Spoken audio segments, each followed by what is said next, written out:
큰 은혜 받으시기 바랍니다. 할렐루야.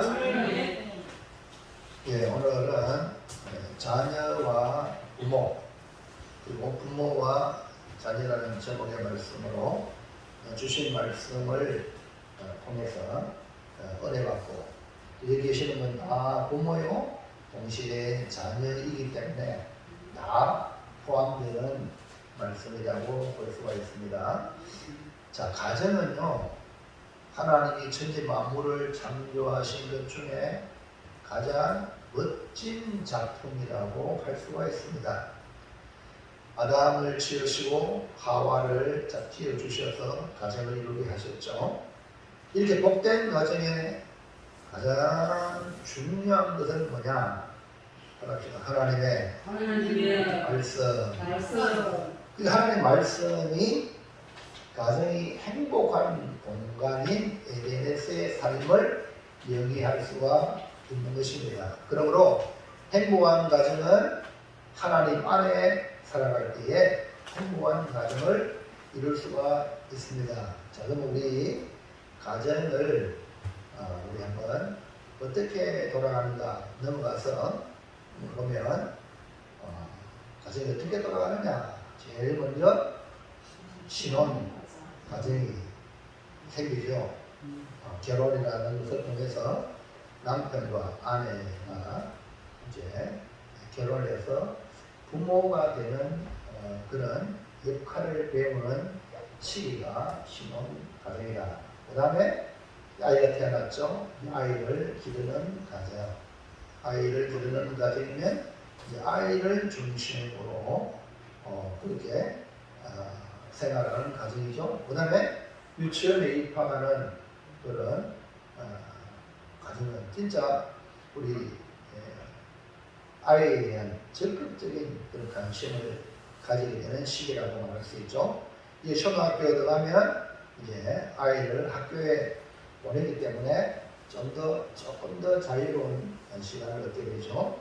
근데 10대가 있는 아이들은 청소년 시기까지 부모가 아주 이렇게 힘든 시간을 또 말할 수가 있겠죠. 아이로 하여금 독립심을 길러주는 그러면서 이제 자녀와 갈등을 보이지만 그러면서 이제 가정에 이제 자녀가 독립되는 것을 준비하는 그런 시기라고 말할 수 있고, 그 다음에 자녀를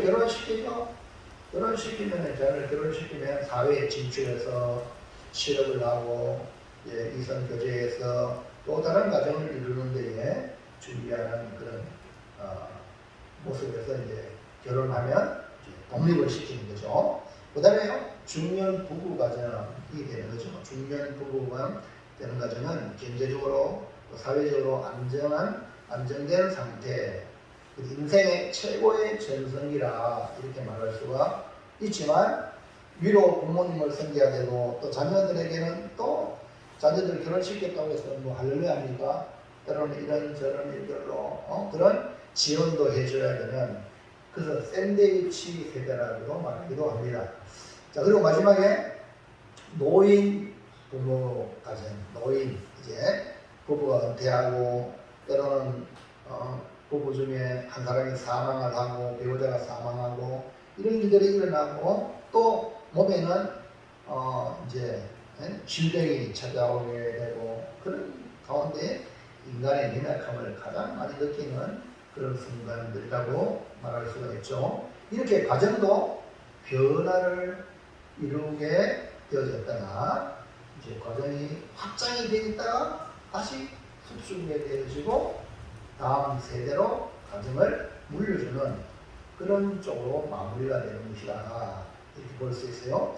그래서 가정은 부부에게 자녀가 생기고 자녀를 양육하고 결혼시킴으로 독립하고 부부만 남아 노부모를 부양하고 자녀를 지원하고 또 부부 중에 한 사람이 사별하고 자녀와 마지막 의존 관계로 다음 세대를 이어주는 것이죠.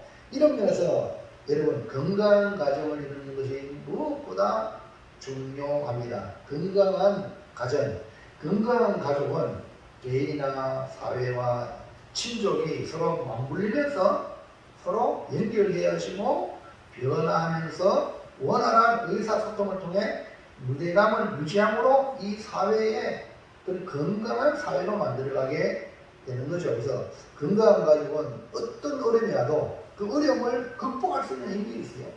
여러분 우리나라도요. 어떤 어려움이 와도 이 나라가 건강한 나라는요. 이겨낼 수도 있어. 6.25 전쟁, 할렐루야.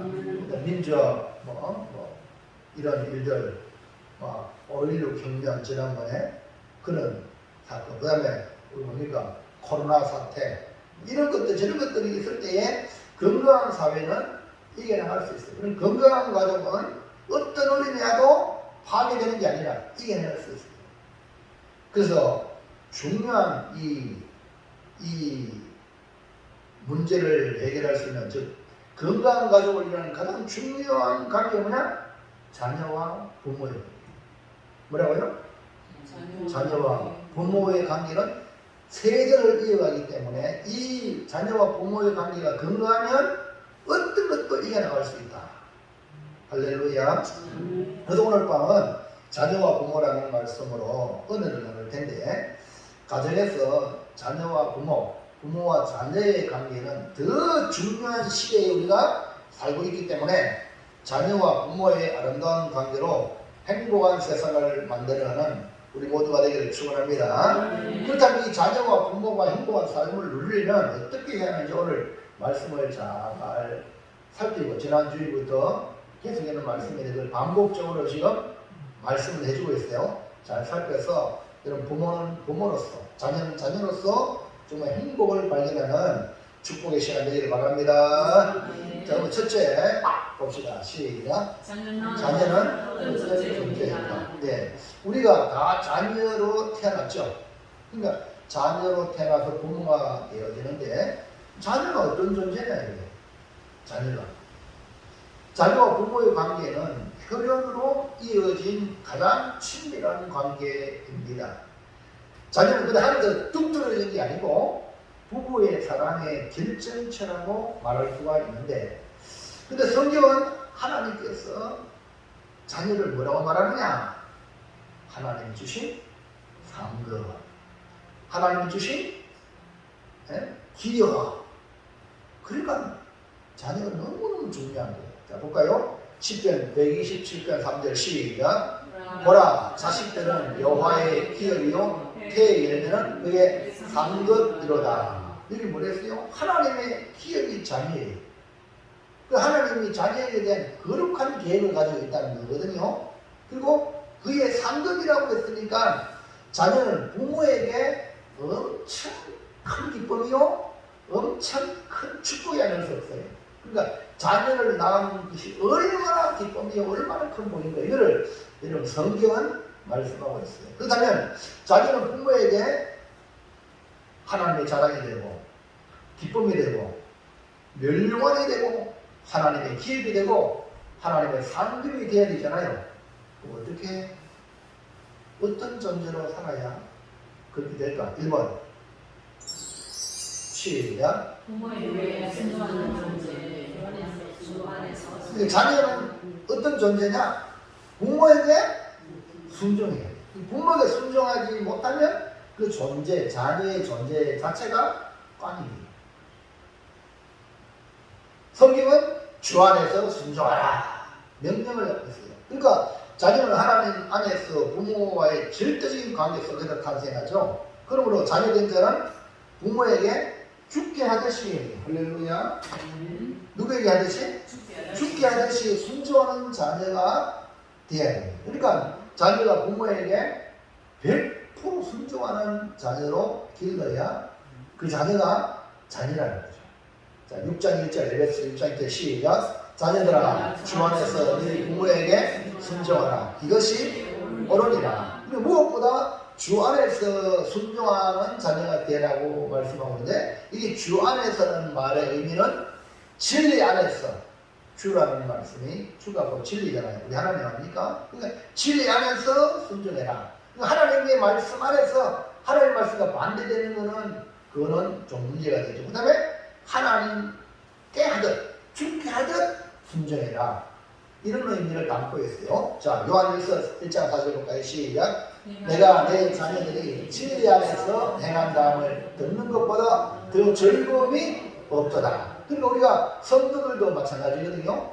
우리가 신앙생활은 뭐냐면 진리 안에서 살아가야 되는데 명패는 교인인데 진리가 아닌 거짓과 짝짝꿍 하면 되겠습니까?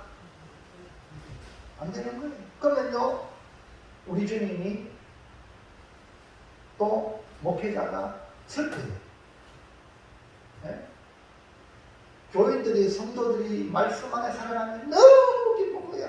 그러니까 부모들도 자녀들이 진리 안에 순종하면 진리 안에 행하면 너무 기쁜 거야.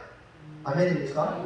그래서 주 안에서 순종하라. 이 말은 진리 안에서 순종하라.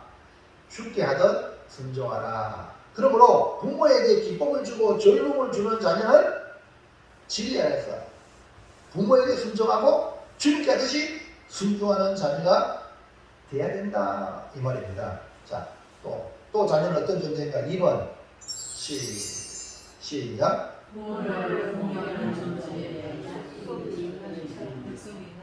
예, 자녀는 아까는 부모에게 순종하는 존재.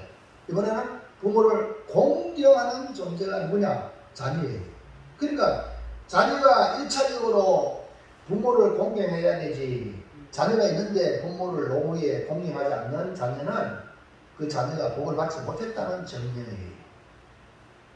무슨 얘기 하시죠? 그러니까 자녀들 보면서 부모를 끝까지 책임지는 이 공경이 절대적입니다.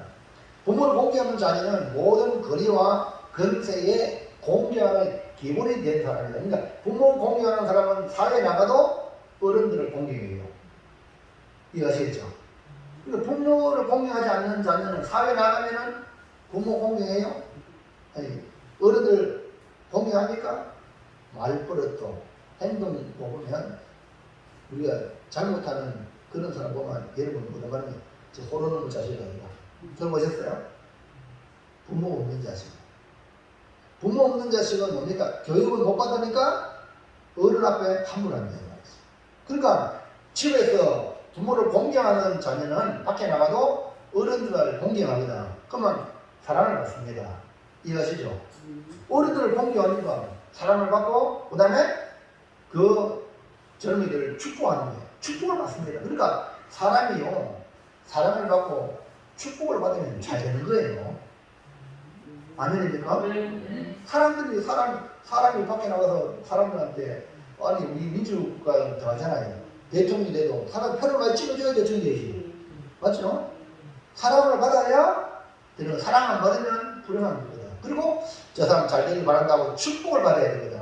그러려면은 집안에서 교육이 잘 돼야 돼요. 그 교육이 뭡니까? 부모에게 순종하고 공경하는 훈련을 집에서 받아야 돼요. 근데 자녀는 뭐가 자녀냐? 집안에서 순종하는 거, 공경하는 것을 집에서 배우는데 그 배우는 게 제일 먼저 날라온 부모에게 먼저 하는 겁니다. 그러면은 사회에 나가서 윗 어른들에게 잘한다는 거죠. 할렐루야. 그래서 에베소 6장 2절 3절 볼까요? 시작. 내 아버지와 어머니를 공경하라. 이것이 약속이 있는 첫 계명이 이로써 네가 잘되고 땅에서 장수하리라. 아니 부모에게 공경하는 것은 마땅하죠. 나를 낳으시고 나를 기르시고 나를 나되게 해주셨잖아요. 맞죠? 마땅한 일인데 하나님은 공경하는 자에게 약속을 주셔서 와 생각해보세요. 뭡니까? 잘되고 땅에서 장수한다. 잘 된다는 거. 우리 다 잘 되길 원하잖아. 근데 하나님은 잘 되게 한다. 그 다음에 땅에서 장수한다. 그러므로 자녀는 뭐해야 됩니까? 부모를 공경해야 잘 된다. 할렐루야. 이와 같이 자녀는 부모가 있기 때문에 우리가 존재하잖아. 부모가 있기 때문에 우리가 존재하잖아, 자녀가. 그러니까 부모와 연결하여 생각하지 않으면 안 되거든. 부모가 다 연결되는 거니까 모든 좋은 것이 그냥 부모에게 알려주고 보고해주고 이 관계가 부모와 자식 관계거든요.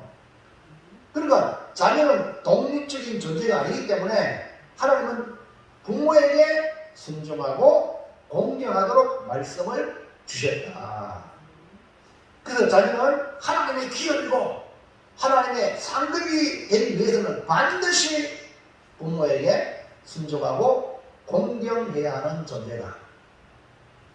눈에 보이는 육신의 부모에게 공경 안 하고 순종하지 않으면 어떻게 하나님의 기업이 되고 하나님의 상급이 됩니까? 골치 아픈 존재가 되죠. 그래서 성경은 부모한테 모욕을 주고 부모를 저주하고 부모를 때리면 그건 죽여라! 이렇게 말했거든요. 이해갑니까? 이해갑니까? 이런 사회 나가면 망나니가 되는 겁니다. 이런 사람들이 많으면 그 사회는 병든 사회가 되는 거예요. 효자, 정말 부모의 권을 인정하는 그런 사람들이 많으면 이 사회는 좋은 사회가 되는 거예요. 할렐루야. 그러니까 자녀된 자로서 이거를 성경은 말씀해주고 있다. 자, 그럼 부모는 어떤 존재냐? 둘째 넘어가서 시작. 부모는 어떤 존재입니까? 자, 부모는 어떤 존재냐? 아까 자녀를 크게 두 가지 됐죠. 자녀는 부모에게 순종하는 존재, 부모를 공경하는 존재. 이 기본이거든요. 기본이 되어야 나머지가 이 파생이 되어가지고 적용, 응용이 되거든요. 그 다음에 부모는 어떤 존재냐? 지금 오늘 우리가 말씀을 기본을 얘기하고 있거든요. 성경에. 부모가 어떤 존재인가? 하나님은 부모에게 자녀를 주었거든요. 부모에게 자녀를 주었어요. 그러니까 자녀를 둔 자는 복을 받았어요. 아멘입니까? 그 성경에도 또 오늘 우리 사람들이 자녀가 많으면 야, 복을 많이 받았다. 아멘입니까? 자녀가 많은 게 복이에요. 지금 우리나라 같은 경우도 저출산 때문에 나라가 좀 비천일천합니다. 앞으로. 예? 자녀가 없어지면 저 동남아시아 사람들 중국 사람들 많이 다 차지하면 이게 말은 대한민국이지 대한민국이 아니에요. 이해합니까? 그러니까 이 가정에 자녀를 많이 생산한다는 것이 복인데 우리가 너무 급해가지고 산하 제한했잖아요. 뭐 먹고 사냐? 근데 우리 옛날 조상 어른들은 다 지 생명은 지목을 타고난다. 성경은 이미 하나님이 생명과 번성하여 땅에 충만하라 그랬거든. 그래서 모든 복은 누가 주셔요? 하나님이 주시거든요. 근데 우리가 부모된 자가 지네 금을 먹어가지고 산하 제한을 이렇게 해가지고 지금은요 산하 제한 하지 마라 해도 옵니까? 나라 해도 안 나. 맞죠? 이거 왜 그러냐? 성경에서 하나님이 자녀를 주는 것이 복이라는 것을 모르니까. 하나님 말씀을 아는 사람이 이렇게 한다면 그거는 하나님 말씀을 대증하는 행위 되니까 그 사람은 참 불쌍한 사람이죠. 근데 하나님 말씀을 알면 자녀를 이렇게 하나님 주신 복이구나. 여러분 젊은 자의 자식은 장사의 수중에 화살 같아요. 그러니까 장사의 수중에 화살이 없어가지고 원수와 싸울 때, 적과 싸울 때 화살이 있어야 싸우지. 화살이 없으면 뭐로 싸우냐 이 말입니다. 예? 그러니까 그 화살통에 가득한 자는 복이 있다. 그 화살통에 화살이 가득한 자. 이런 자들은 원수와 담판할 때 싸울 때에 절대 수치를 당해요. 왜냐하면 화살통 하게 말하면 아이고 겁나가 이래요. 아이 지네 욕을 먹는 거야. 이렇게 하나님은 부모에게 자식이라는 복을 주셨어요. 그렇다면 부모는 하나님이 주신 기업이요 하나님의 상급인 자녀, 이 자녀를 둔 부모가 어떤 존재가 되어야 됩니까? 네? 하나님의 기업이요 하나님의 상급인 자녀를 둔 이 부모가 그 자녀 앞에 어떤 존재가 되어야 되냐? 1번 시작. 예, 성경에서 말합니다. 세상 사람들은 부모가 막 자녀를 막 마구마구 대하잖아요. 예? 근데 성경에 부모는 자녀의 마음을 살펴라. 오늘 속된 말로 말하면 자녀의 눈치를 봐라. 자녀가 지금 어떤 상태에 있는지 이해갑니까? 자녀가 아파하는지. 옛날에 우리 아이가 태어나면 그 아이가 하는데 배가 고파서 오는지 아파서 우는지 아니면 똥 싸서 우는지 부모가 알아요 몰라요? 알아야 되잖아요. 네? 그거 마찬가지로 자녀가 독립할 때까지는 아니 자녀의 형편을 부모는 계속 감지해야 돼요. 할렐루야. 아멘입니까? 그래서 성경은 말합니다. 자녀의 마음을 살필 자가 누구냐? 부모라는 거야. 네? 부모. 그래서 늘 자녀를 위해서 기도하는 부모가 돼. 살피려면 기도하지 않는 부모는 껍데기만, 수박 껍데기만 자녀의 마음에 병든 고통하는 그 상처는 모세한단 말이에요. 그렇기 때문에 부모는 자녀를 위해서 부모는요 자녀를 마음에 두어야 돼요. 목회자는 성도들 마음에 두듯이 그 다음에 목자들은 늘 소떼에 양떼의 마음을 두어야 돼요. 아멘입니까? 그렇기 때문에 부모는 일차적으로 자녀의 마음을 살피는 자다. 어떻게 자녀를 사랑하라. 자녀를 사랑. 그러니까 부모가 자녀를 사랑하는 사실인데 이걸 부정할 수 없는 사실이죠. 근데 정말 성경적으로 사랑하는지 부모는 반문해 보아야 합니다. 에베소 6장 4절 시작. 또 아비들아 너희 자녀를 노엽게 하지 말고 오직 주의 교훈과 훈계로 양육하라. 그러니까 악한 자라도 자식에게 좋은 것을 주는 것이 부모인데 과연 자녀의 마음을 살피고 사랑하는지 아니면 일방적인 사랑으로 사랑하는지 생각해 보아야 합니다. 이것이 부모로서 사실 가장 힘든 일이 아닙니까?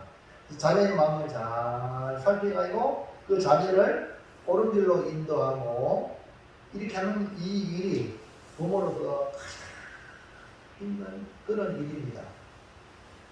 자녀를 노엽게 하지 않는 사랑으로 사랑하는 이 평정심, 부모와 자녀를 향하여 평정심을 유지한다는 것은 보통 힘든 게 여러분 기도하시기를 바랍니다. 어떻게 해요? 자녀의 마음을 살피는 부모가 되게 주시옵소서. 언제든지 자녀가 이 험한 세상 살아갈 때에 부모와 상의할 수 있도록 상의할 수 있도록 마음을 살피는 부모가 되려면 진짜 자녀를 사랑하는 마음으로 자녀를 위해서 기도하고 여러분 마음에 평정심을 유지하기를 축복합니다. 자, 2번 시작. 자녀를 양육하는 자 부모가 뭐라고요? 자녀를 양육하는 자. 어떻게? 주의 교양과 훈계로 양육하는 자. 여러분 자녀는 사육하는 게 아닙니다. 사육 알죠? 개나 돼지나 소나 막 먹이가 잘 먹이고 살찌우고 이게 사육입니다. 근데 부모는 자녀를 그렇게 사육하는 게 아니고 양육하는 것이다. 따라합시다. 부모는 자녀를 사육하는 게 아니고 양육하는 것이다. 아멘입니까? 또 동시에 자녀를 지 안에서 크겠지 방치하는 것이 아닙니다. 방치하는 것도 아니라 자녀를 어떻게 하든지 하나님의 사람으로 길러내야 될 그런 존재가 부모예요. 그를 위해서 성경은 주의 교양과 훈계로 양육해야 한다. 이렇게 말씀했거든요. 그러니까 주의 교양과 훈계란 뭐냐? 그 교과서가 뭐냐? 성경, 곧 하나님의 말씀. 하나님은 뭐라고 말씀하십니까? 그러니까 성경적으로 자녀를 양육해라. 이것이 오늘 우리 부모의 존재예요. 내가 부모가 된 존재. 디모데후서 3장 15절 볼까요? 자, 시작. 또 어려서부터 성경을 알았나니 성경은 너희 너로 하여금 그리스도 예수 안에 있는 믿음으로 말미암아 구원에 이르는 지혜가 있게 하느니라. 유대인들은 어릴 때부터 성경을 가르치거든요. 근데 성경을 왜 가르쳤냐? 이 성경은 구원에 이르는 지혜가 담겨 있어요. 구원 받는 거. 구원 알죠? 그 성경에는 온갖 치유를 했는데 가장 구원받는 거. 그 구원받는 치유인데 이 구원은 이 세상에서 구원뿐 아니라 영원한 구원을 말하게 돼요. 아멘입니까? 그래서 이 세상 살아갈 때에 웅덩이도 빠지기도 하고 올무리도 빠지기도 하고 맞죠? 이런 것들이 올무와 이런 것들이 우리 인생에 많습니다. 너무너무 많은데 하나님의 말씀으로 양육받으면 구원에 이르는 지혜가 있다는 거죠. 그리고 우리가 성경 말씀을 통하여 예수 그리스도를 증거하잖아요. 성경은. 그러니까 우리가 죄에서 구원하는 유일한 길은 예수 믿는 것이다. 할렐루야. 그걸 성경에서 말씀해 주고 있으니까 구원에 이르는 지혜가 있어요. 그래서 성경을 통해 우리 자신이, 우리 자녀들이 하나님의 자녀라는 정체성을 확보해야 돼요. 그러니까 부모가 성경을 먼저 알고 자녀에게 성경을 가르쳐야 우리는 하나님의 자녀네, 구원받은 백성이네, 하나님의 자녀라는 이 자아가 형성이 될 때에 성경으로 양육이 시작이 된다. 그냥 사람의 아들이 그치는 게 아니라 예수를 믿음으로 성경을 통해서 하나님의 자녀다! 이걸 강조했거든. 아멘입니까? 내 새끼로만 그게 있는 게 아니라 하나님의 자녀예요, 우리 자녀가. 그러니까 그거를 부모가 자녀에게 가르쳐야 돼요. 이러면 잘 알잖아요. 모세가요 3개월 동안 길러가지고 너무너무 아름다운 아이라서 바로는 남자가 태어나면 날강에 빠져 죽어냈는데 너무너무 아름다운 아이라서 3개월 숨겼는데 그 모세가 너무 이런 게 지키게 되나 너무 아름답고 막 3개월 전에 막 우렁찬 거야. 그 만약에 이것이 밖으로 새 나가면 고발당하면 그 가정이 전멸할 수 있거든. 그래서 여기에서 할 수 없어가지고 갈대상자 만들어가지고 나일강에 내려보내면서 그 누나 미리암에게 너는 어떻게 되는 거 봐라. 그러면서 그 요게벳이 하나님 앞에 얼마나 기도했겠어. 하나님 이 아이를 하나님께 맡깁니다. 여러분 자녀 여러분 만들어하려고 그러잖아요. 이 요게벳의 심정을 한번 보세요. 나일강에 그냥 떠내보내면요 악어 떼도 얼마나 많아요. 악어가 입 벌려가지고 갈대상자 전체를 그냥 합칠 수 있습니다. 얼마나 위험해요. 근데 그 떠내려 보내는 이 요괴의 어머니의 심정은 하나님을 향해. 여러분 자녀를 내 맘대로 하려고. 내가 여러분 어떻게 보합니까? 그 성경을 알아야 되거든. 하나님 맡길 때는 맡겨야 됩니다. 송미자 교사님, 아멘입니까? 네? 맡길 때는 맡겨야 된다니까. 그저 까라고 요즘은 뭐 마마보이, 맘마보이, 헬컴도 이런 부모가 있답니다. 자녀 망치는 거예요. 그러니까 결혼해도 마누라, 누가 엄마 한 치러 온다는 거예요. 이래야 되겠냐 이래야지. 그러니까 하는 거지. 그래서 요괴벳이 맡길 때에 하나님의 역사로 이 모세가 물에서 건져받으니까 이름이 모세가 됐잖아요. 그 바로의 공주가 자기 아들로 양육한테 그 미리암이 공주님 유모가 필요하지 않습니까? 그래 필요하다. 저 잘나는 유모를 데려 있습니다. 누굴 데려왔어? 그 모세의 어머니를 데려와. 그래서 돈 한 푼 안 들이고 바로 군에서 국립대학까지 나오고 할렐루야. 모든 교육비 하나 안 드리고 양육비 하나 안 드리고 양육했는데 그 정무에서 이 요괴벳이 너는 하나님의 백성이다. 너는 히브리인이다.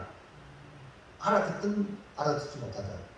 그래서 그가 40세 동안 애굽의 모든 문물을 다 배웠지만 그가 어릴 때 어머니 가슴에서 들려지는 너는 히브리인이다.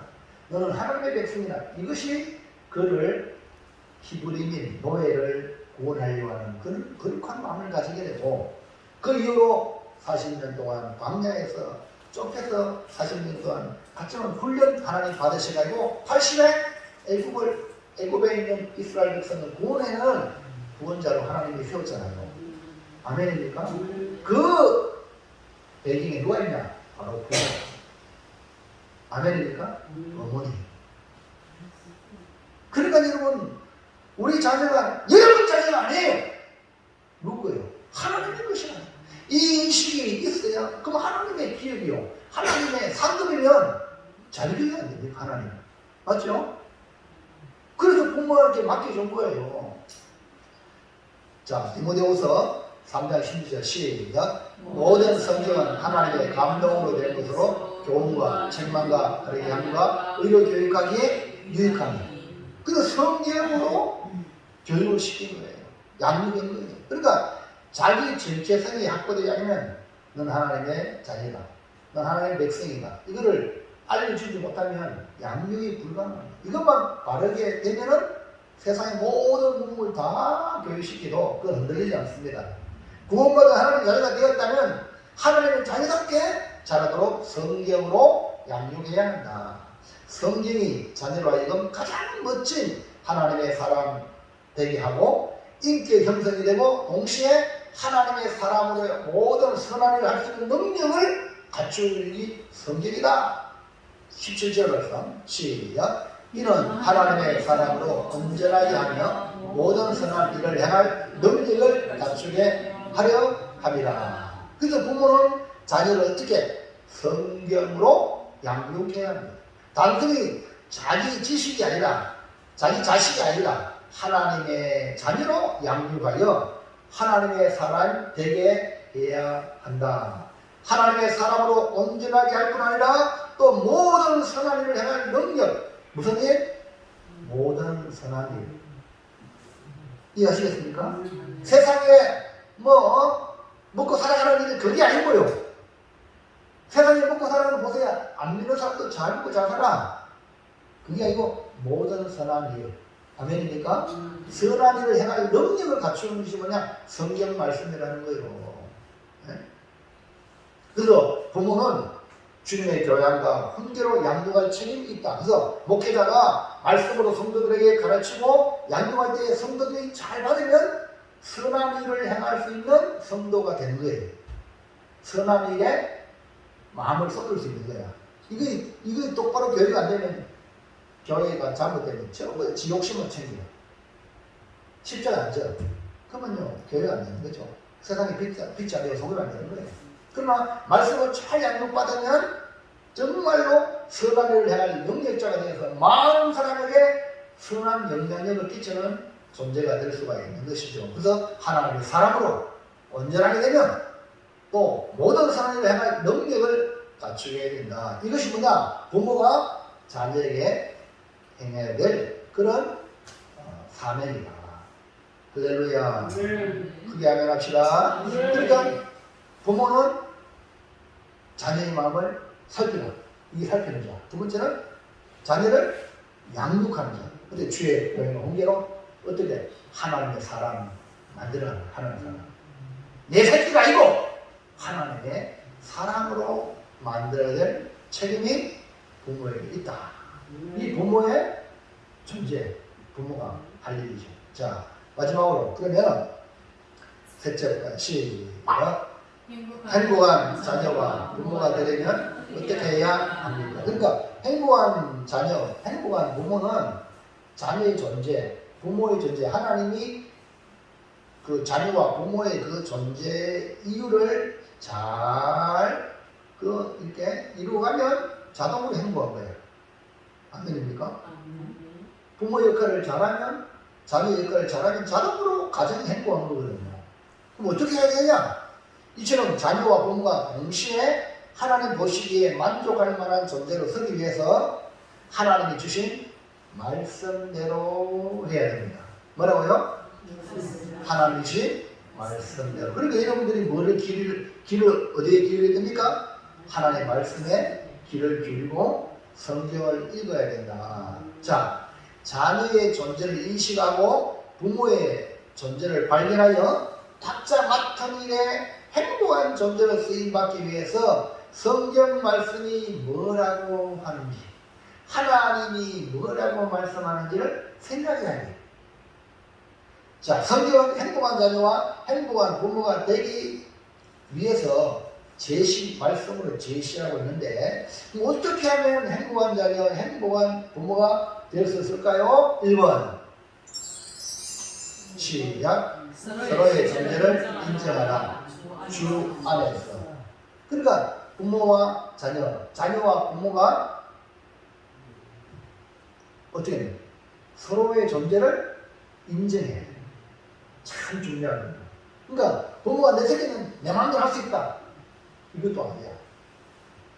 이해하시겠죠? 그리고 자녀는 아유 나는 아무것도 못해. 막 부모님 예속대가 이러면 안 돼. 그 부모는 부모로서 인정해주고 자녀는 자녀로서 인정해주고. 할렐루야. 그리고 예를 들면 자 부모 중에 한 부모가 일찍 세상을 떠났어요. 병으로 혹은 사고로. 그러면 성경은 새로 결혼을 해야 된다 아닙니까? 남자들은 특별히 더 하잖아요. 그러면 자녀가 아이고 우리 엄마 우리 아빠 결혼하면 안 돼 이런 식으로 내 엄마 내 아빠니까 이런데 그러면은 이 곤란하죠. 맞죠? 서로를 인정해줘야 돼. 필요를. 이거 아닙니까?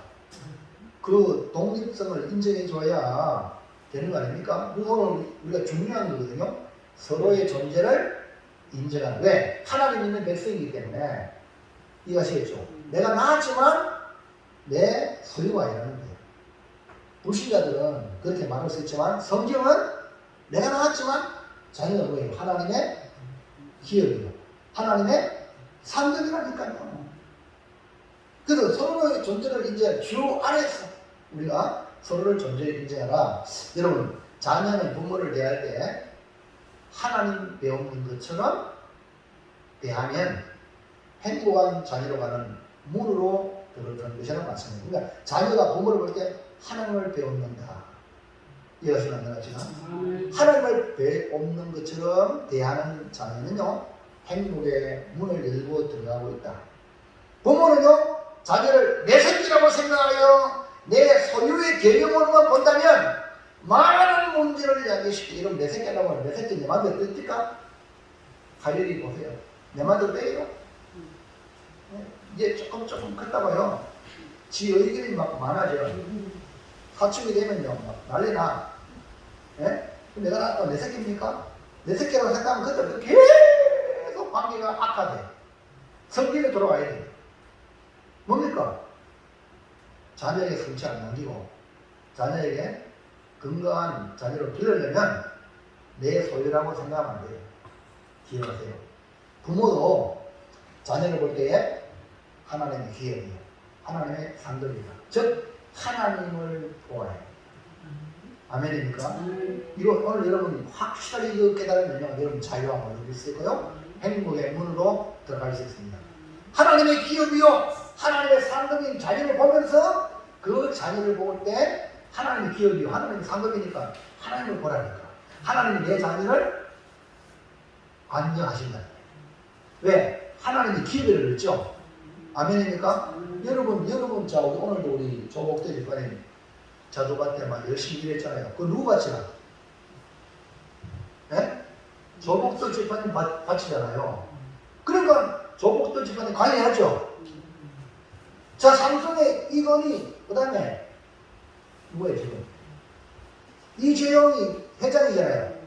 그룹의 회장이. 그러면 그 사람이 더 삼성 잘 되기 위해서 그 뭡니까 직원들 함께 막 애써 애 안 써. 왜? 삼성 기업이니까. 근데 여러분 자기는 누구 기업이에요? 하나님의 기업이란 말입니다. 그럼 누가 신경 써? 하나님이 신경 쓰는 거예요. 하나님이 자녀 잘 되도록 신경을 쓰는데 여러분이 부모가 말입니다. 에? 중간에서 탈취하고 이러면 되겠어요? 내 새끼라고? 안 된다는 거예요. 하나님이 내 자녀를 내 기업, 하나님의 기업이니까 하나님의 상급이니까 잘 되게 하실 줄로 믿고 자녀를 볼 때 자녀를 인정하는 말입니다. 아멘. 할렐루야. 이게 너무너무 중요해요. 부모는 자녀를 맡기신 하나님을 보아요. 이 자녀 누구한테 맡겼다? 하나님이 나에게 맡겼다. 그러니까 맡긴 것 뿐이지 지금 현재 이 자녀는 하나님의 기업이요 하나님의 상급이란 말이요 나한테 맡겼어 당신. 아멘입니까? 이 의식을 가져야 돼요. 자 그래도 나에게 맡긴 하나님을 자녀를 볼 때마다 하나님을 보아야 돼. 하나님 맡긴 자녀다. 하나님의 기업이다. 하나님의 상급이다. 자, 그러면 우리 한번 창세기로 돌아가야 돼. 모리아 산에서 번제로 아브라함에게 이삭을 바치라. 아브라함과 이삭을 통해서 발견할 수 있습니다. 하나님은 아브라함에게 명령합니다. 창세기 22장 2절 시작. 여호와께서 이르시되 내 아들 내 사랑하는 독자 이삭을 데리고 모리아 땅으로 가서 내가 네게 일러준 한 산 거기서 그를 번제로 드리라.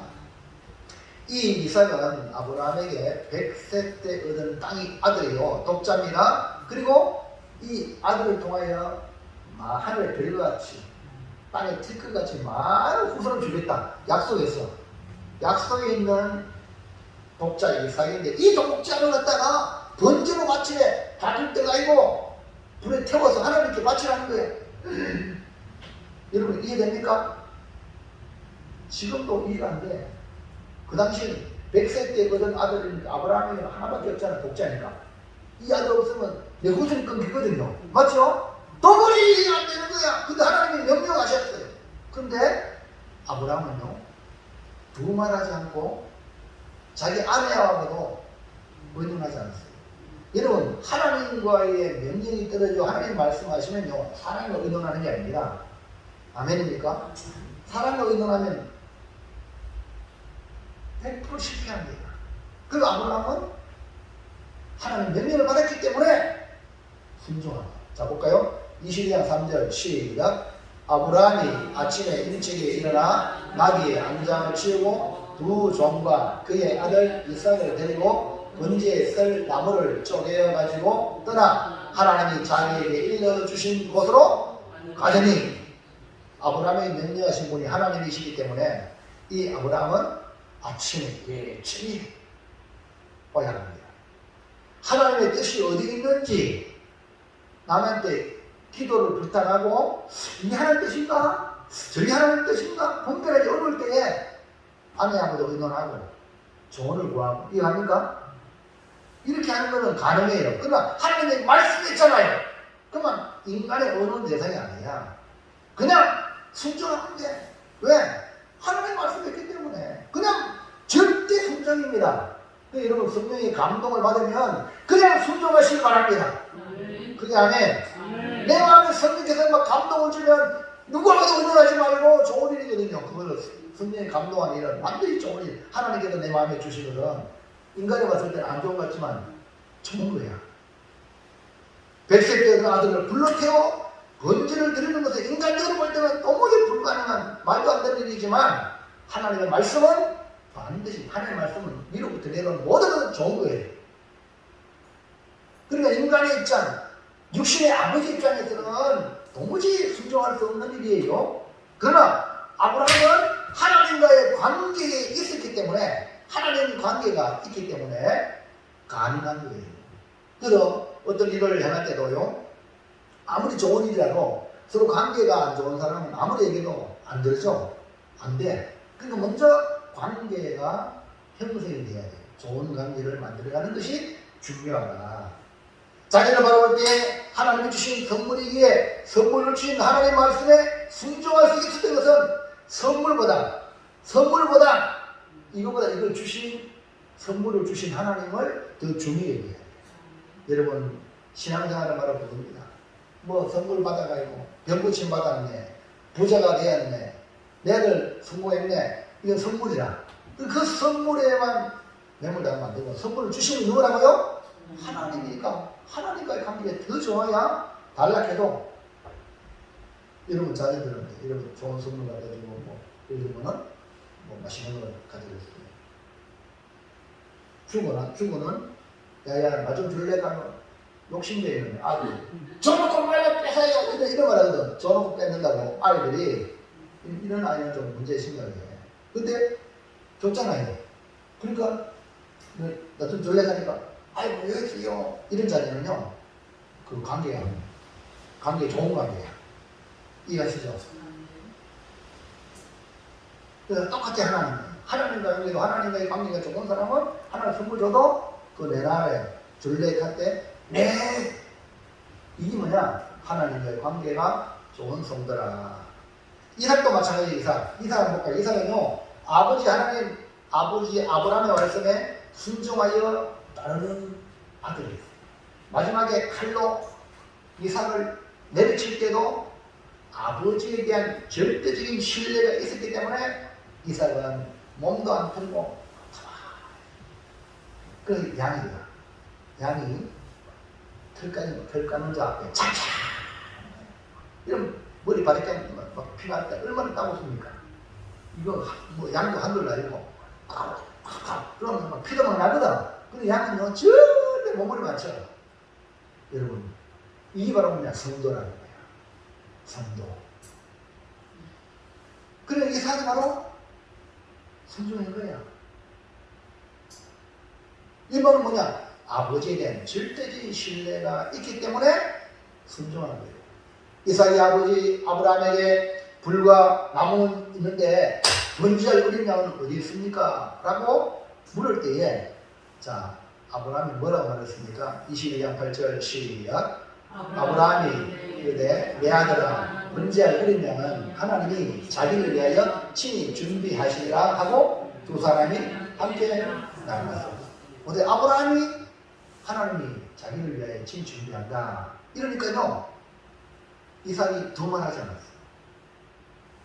아버지의 말을 100% 신뢰합니다. 아멘입니까? 얼마나 이삭이 토를 안 들었다니까요.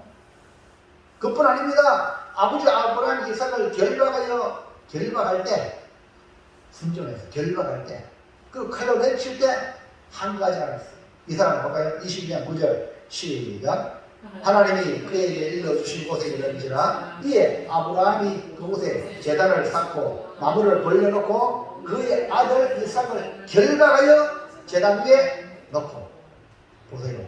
아브라함의 나이가 이 당시에는 약 117세쯤 안 됐겠나. 왜냐하면 이삭이 한 17세쯤 되지 않았겠냐 예상해봐요. 그럼 117세 안 됐겠나 그래요? 그러니까 이삭은 17세쯤 되면은 뭐 이런 거의 다 컸죠. 그러면 싸움은 누가 이겼어? 누가 힘이 더 세겠어? 이삭이 더 세. 근데 아버지가 결박할 때에 한 가지 하는 거예요. 예? 그리고 나무 위에 올려놓고 칼로 내리실 때도 이것이 뭡니까? 이삭의 순종이에요. 그래서 이삭의 삶은 이후에 이삭의 삶은 평탄한 삶을 살았어요. 그래서 이삭은요 최고 나이 많은 그 뭡니까? 장수의 복을 받았어요. 네? 아멘. 아브라함보다 이삭이 아들 야곱보다 이삭이 180살이거든요. 이삭이 할렐루야. 그러면요 하나님은요 다 보상해 주래요. 그 부모를 공경하고 순종하니까 이 땅이 잘 되고 장수한다. 아멘입니까? 그걸 말씀을 이루어주거든요. 이루어주시거든요. 그래서 이삭은 이후의 삶은 평탄한 삶을 살았다. 그러니까 이 순종이 이 창세기 22장에 이미 이삭은 죽은 목숨 다시 하나님이 부활한 생명으로 살았기 때문에 그에게 복의 복을 더해 주셨다. 자, 그 다음에 2번. 자, 1번은 뭐라겠지?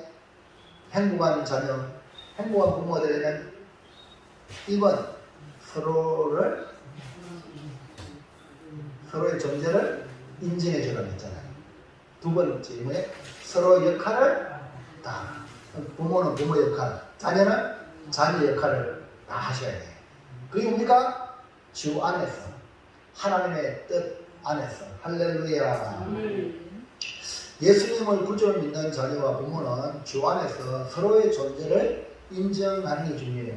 먼저 서로의 존재를 인정해라. 부모는 자녀를 인정하고 자녀는 부모를 인정하는 것. 할렐루야. 서로. 그 다음에 서로의 역할을 다 해야 돼요. 역할. 부모는 부모로서 자녀는 자녀로서 그 역할이란 자녀는 부모에게 순종하고 공경하는 것, 부모는 자기를 주의 교양과 훈계로 양육하는 것, 이걸 다 하는 거예요. 아브라함과 이삭을 보면서 행복한 아버지, 행복한 자녀의 모습을 발견합니다. 아브라함은 이삭을 어떤 자녀로 양육했냐? 순종하는 자녀로 양육했죠. 이삭은 아버지의 말씀에 절대 순종했어요. 이삭이. 이것이 뭐냐? 아버지와 아들의 역할을 다한 증거다라는 거예요. 그러니까 어느 역할을 하나 잘못되면 문제가 생긴다니까. 자녀와 부모에게 문제가 생기면 불행이잖아요. 예? 이해합니까? 그 역할을 다 못했다는 증거예요. 그러면서 무엇보다 아버지 아브라함이 한 번의 실패, 그건 뭡니까? 이스마엘 사건이에요. 이스마엘 사건을 거울 삼아서 이삭을 주의 말씀으로 양육했다는 증거입니다. 그러므로 부모와 하나님 앞에 바로 선 결과 자녀가 순종하는 자녀로 바로 서는 것입니다. 서로 역할을 다 하는 것이 그만큼 중요하다. 그래서 먼저 부모의 역할, 부모가 자녀에게 거울이 되어줘야 된다. 이후에 아브라함과 이삭은 놀라운 복을 받았어요. 할렐루야. 자, 볼까요? 그 복을 볼까요? 창세기 22장 16절 시작. 이르시되 여호와께서 이르시기를 내가 나를 가르쳐 맹세하노니 네가 이같이 행하여 네 아들 네 독자도 아끼지 아니하였은즉, 뭡니까? 아브라함에게 하나님이 칭찬하는 거죠. 네 아들 네 독자도 아끼지 않았다. 하나님께 아끼지 않았다. 이것이 뭡니까? 하나님을 사랑하는 것이고 이것이 하나님을 경외한 증거다 이 말입니다. 그 다음에 넘어가서 17절 시작. 내가 네게 큰 복을 주고 내 씨가 크게 번성하여 하늘의 별과 같고 바닷가의 모래와 같게 하리니 내 씨가 그 대지의 성물을 차지하리라. 보세요. 하나님께 모리아 산에 드렸던 이삭이 결국 어떻게 됩니까? 보세요. 네게 큰 복을 주고 그 다음에 네 씨가 누구예요? 이삭이다. 하나님께 드렸다. 네 씨가 크게 번성하여, 할렐루야. 그 하나님께 드렸지만 하나님이 그를 크게 번성한단 말이에요. 아멘입니까? 그러니까 11절을 내렸는데 11절 하나님께 드리고 하나님이 우리를 경제적인 복을 크게 번성해 하는 축복인 줄 믿으시기 바랍니다. 그럼 이거 하나님께 드리는 그 드림이 절대 겁이 아닙니다. 하나님 그를 축복하세요. 여러분 소년의 도시락, 그 도시락 보리떡 5개 묶고 2마리 예수님께 드리니까 하나님이 예수님 축복하시니까 5천원이 막 먹고 12번이 남았잖아요. 그 관계 어마어마한 하나님의 역사 아닙니까? 주의 역사. 할렐루야. 그 여러분이 이 자녀를 여러분 마음대로 하는 데 안에 하나님께 드려야 돼. 하나님께 맡겨야 돼. 하나님 말씀을 주의 교회가 헌결히 하는 게, 그러니까 아브라함을 맡기니까 말씀을 순종해 들으니까 네 씨가 크게 번성하여 하늘의 별과 같이 바다에 머리 그 이삭을 드렸지만 이삭 하나를 드렸지만 그 이삭을 하나님이 바다에 셔가지고요 하늘의 별과 같이 바다에 머리 여러분 종자 알죠? 농사 짓는 분들 음식 없다고 종자 까먹어요? 아무리 가난해도 먹을 거 없어서 종자는 절대 안 먹어. 왜? 이 종자를 뿌려야 열매가 100배 열매가 있잖아요. 종자 까먹는 집안이 망하는 집안이에요. 절대 이 종자, 좋은 종자 그걸 나중에 심으면, 땅에 심으면 썩어져요. 뿌리 내리고 싹이 나고 그거 말미암아 100배 열매 있잖아요. 아멘입니까? 아멘. 할렐루야. 그러니까 하나님께 드릴 때는 종자와 똑같다니. 이해합니까? 종자. 자, 보다 보세요. 내 씨가 그 대중의 성문을 찾아라. 내 씨가. 그 메시라는 것은 결국은 이 씨가 뭐냐? 멀리 계속해서 쭉쭉쭉쭉 역사를 통해서 쭉 왔을 때 결국 이 메시라는 누굴 말하냐? 예수 그리스도를 말합니다. 할렐루야. 아멘. 그러니까 이 아브라함이 이 행위가 얼마나 하나님의 기쁨이 되었는지, 그래서 하나님의 아들 독자 예수가 십자가에 죽으신 사건이 바로 이 아브라함에게 예표로 보여준 겁니다. 아멘입니까? 그러니까 아브라함이 칼로 내리칠 때 아브라함아 내 아들에게 손대지 말했잖아요. 근데 하나님은 우리 구원하기 위하여 예수님을, 하나님 아들 예수님을 십자가에 못 박아 죽으신 거예요. 아멘입니까? 그로 인하여 믿는 자들마다 우리가 구원받은 거예요. 할렐루야. 얼마나 많은 영혼이 구원받았습니까? 이게 뭡니까? 내 씨로 그 대적의 성문을 차지하고 내 씨가 하늘의 별과 같이 바닷가에 모래같게 하잖아요. 그래서 이 땅에 수많은 예수 믿는 사람들이 생기게 된 거예요. 예수님의 희생이 없다면 절대 이룰 수 없는. 그러므로 여러분 예수를 믿는 믿음으로 살아가는 여러분들 희생할 때 희생하시라. 아멘입니까? 참, 그 기회를 잡을 때 봄에 씨를 뿌려야 됩니다. 기회 지나가면요 큰일이에요. 그 기회를 잡아야 돼요. 아 지금 뭐 할 땐가. 마지막 절 18절이에요. 시작. 또 내 씨로 말미암아 천하 만민이 복을 받으리니 이는 내가 나의 말을 준행하였으리라 하셨다 하니라. 내 씨로 말미암아 천하 만민, 그 내 씨가 바로 궁극적으로는 예수를 말해서 이사를 통해서 예수서, 이사의 후손으로는 예수 그리스도, 천하 만민이 복을 받는 예수를 통해서 천하 만민이 복을 받잖아요. 그래서 어떻게 이런 복을 받냐? 네가 나의 말을 준행했다.